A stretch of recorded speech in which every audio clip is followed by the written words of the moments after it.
My name is Jake Whittaker. I turned 90 years old a week ago today. It's funny, you go through life knowing that old age will catch up to you, and you still wonder where the time went once it does. At least, that's what the other folk around the retirement home say. I know exactly where my time went. I've seen the world from many perspectives, everything from the rose-tinted glasses of youth to an old man's tired cynicism. I've learned a great deal of things in my day, but even for someone of my years, some things will always remain a mystery. There are things in life you just get comfortable with, even without an explanation. You just accept them, and you even come to expect them. You stop to think about it every now and then, wondering if there's an answer. But eventually, you stop trying. It is what it is. There's no changing it. No need to. For me, that thing has always been around for as long as I can remember. I've walked through this life with a very strange companion. My grandfather died in the fall of 1931. It wasn't anything tragic. It was just his time. He survived until he eventually became senile. His life was already over, as far as I was concerned. Sure, I was sad to see him go, just the same as any other little boy would be. But I watched him fade away. I knew he wasn't my grandfather anymore. He just wasn't in there. He was gone. So I didn't cry at his funeral. I'd done plenty of that once I realised that he'd forgotten my name. I just said my goodbyes and washed my hands of it.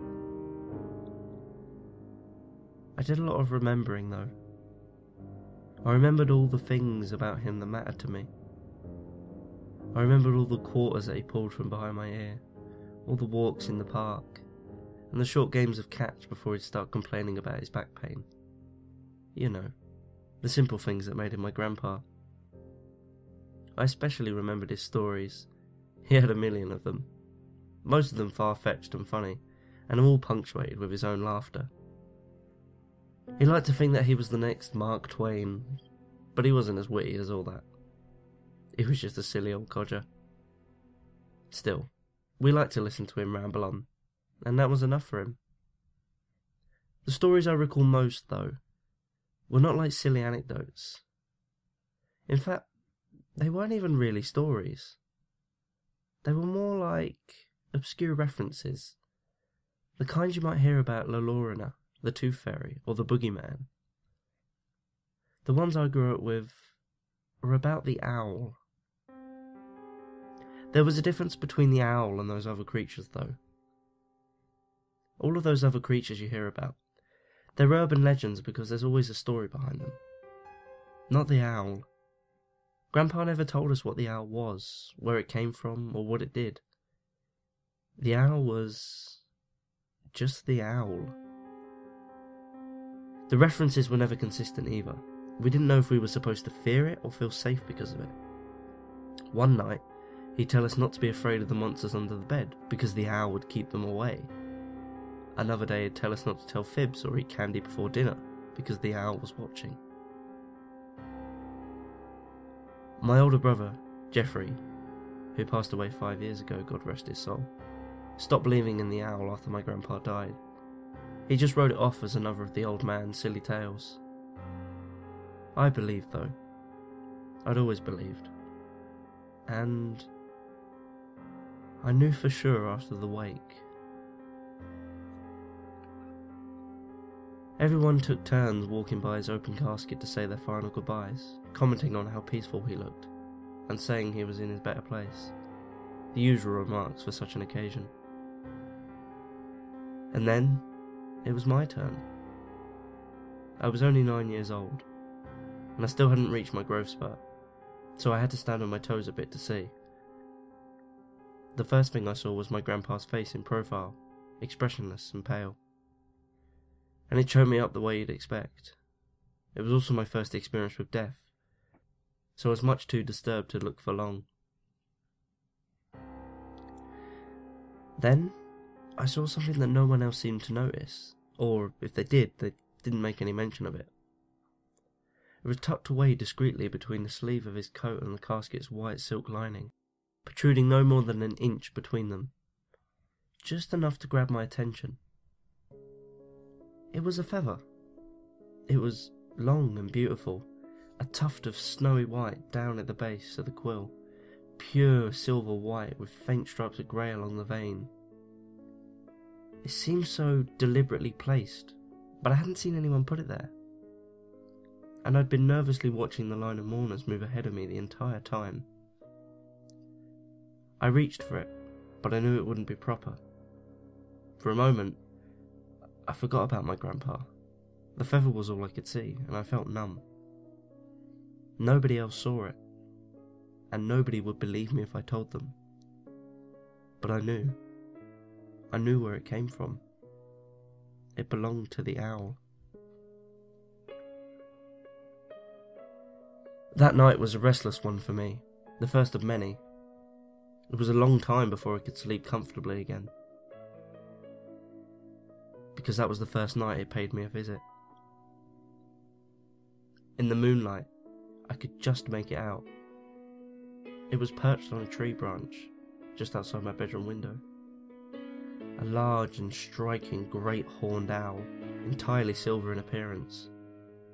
Even its beak and talons were a sort of dull grey. I couldn't see its eyes as they were sunken in dark hollows.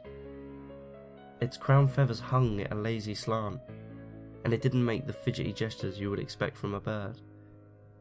Its only movement came from the occasional slight twitch, or a light rustling of its feathers in the breeze. It never moved an inch, never made a sound, and it never looked away. It stared through my window, directly at me, the entire night. I've seen it outside my window every night since. Sometimes it's on my windowsill where I can see its every feather, sometimes across the street in a neighbouring tree, but always near enough where I can see it. It was there when I lost my virginity, and I lay awake staring at it as my partner for the night slept soundly in my embrace. It was there during the first night I spent in my first apartment, an apartment in downtown LA, far from where anyone would expect to see such a bird. It was there on my wedding night, watching me from the window of our new home while I held my bride close. It was there on the night my wife gave birth to our first son, and I caught a glimpse of it from the corner of my eye, staring at me from the waiting room's small window. I was once hospitalised overnight with a terrible flu. The room had no windows, but I knew that the owl was watching. I could feel it. It was perched outside in some nearby tree as always, peering at me through the walls. It has always been there, whether or not I think to look for it, always waiting patiently. Waiting for what, I didn't know. Truth be told, I still don't know. Never a hoot nor a screech, it never moves, and it never looks away. In the later years of my life, I think I began to understand my grandfather a little better. I understood why he told us those stories when he tried to make us believe in the owl. I found myself doing the same for my grandchildren. He must have believed just as I had, that he wouldn't have to feel so alone if someone else knew. It was a quiet call for help. I can't tell you how much sleep I've lost to the dreadful sight of the owl over the years, but I eventually learned to cope. The thing is about being haunted is that you adjust to it, but you never really get used to it. Does that make any sense? Things wouldn't seem quite right if it wasn't there as usual. But it's always nagging you in the back of your mind. You can never ignore it, even if you want to. So instead, you try to live with it. You try to make peace with it, and it becomes a routine. For a while, I even tried to interact with the owl, though I don't know what compelled me. Perhaps I wanted to understand the thing, or just to see it do something, anything other than just sit there in silence and stare at me. Maybe I'd teach it some tricks, to fetch my slippers or deliver letters.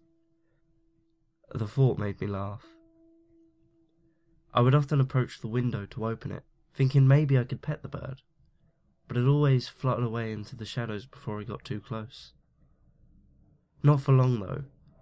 It would always return once I gave it an acceptable amount of space.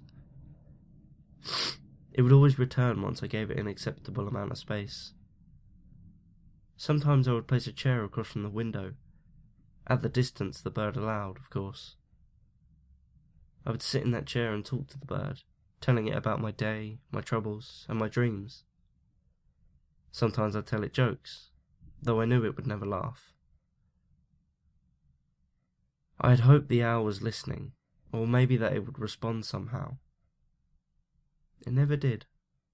It just sat perfectly still as always, watching me patiently. The owl has been my strange companion even during these final days of my life. It has never left me, no matter how much I wished that it would. I've been sick lately, and I know I don't have much time left. The nurses know it, the other residents know it.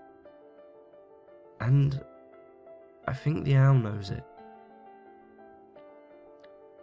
Since I became ill, around the time of my birthday last week, its behaviour has changed. It's begun to move, a little anxious shuffle, and it tilts its head from time to time, in that impossible way unique to an owl. I can see its eyes now, dull amber beads, and pupils wide with anticipation. I think I've seen it smiling, if you can imagine an owl's lipless version of the expression. I dare not imagine what it means, though I think I can guess. I can see it outside my window, even as I write this story. I sat down at this table to tie up any loose ends, to go over my last will and testament one more time, and maybe just write a few letters to loved ones before I lose the chance. Instead, I chose to write about the owl. I just want someone, even if only one person, to know the truth. In the end, I only have one question on my mind. Will someone find the feather in my casket too? I hope it isn't my grandson. I hope he didn't believe in the stories, or he may be the owl's next obsession.